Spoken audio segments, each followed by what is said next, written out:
This video, we're going to look at how to enhance your standards in Stanley to look a little bit more like the way your state standards might look.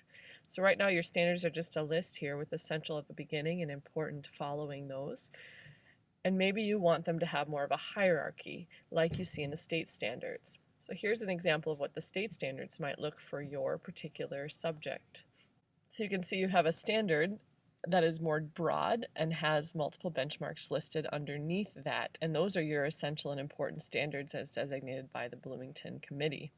Now, in order to do that in your standards on Stanley, you need to start with adding those major standards. So we're going to add a sibling here, basically to keep it at the same level.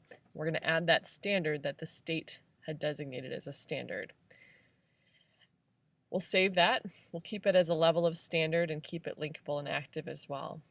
Now you'll see that standard listed there, but again, we want to create that hierarchy so that we have those other benchmarks embedded underneath that. So to do that, we're going to reorder. And we're going to drag the standards we want, and we're going to slide them to the right to make them a benchmark underneath that standard. And then we'll go about doing that with all of those benchmarks that should have been underneath that.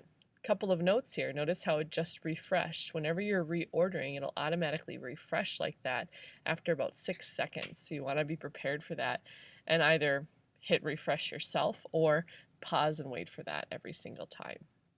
You'd repeat this process over and over again, adding those parents to those standards that have already been preloaded for you in order to make your standards have that sort of hierarchy that you desire.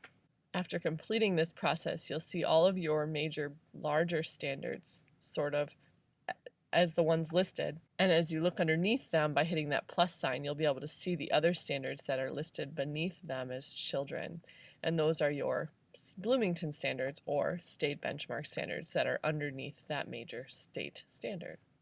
So hopefully that gives you some ideas on how to enhance your standards in Stanley and make them more user-friendly and fit your classes a little bit better. Thanks for watching.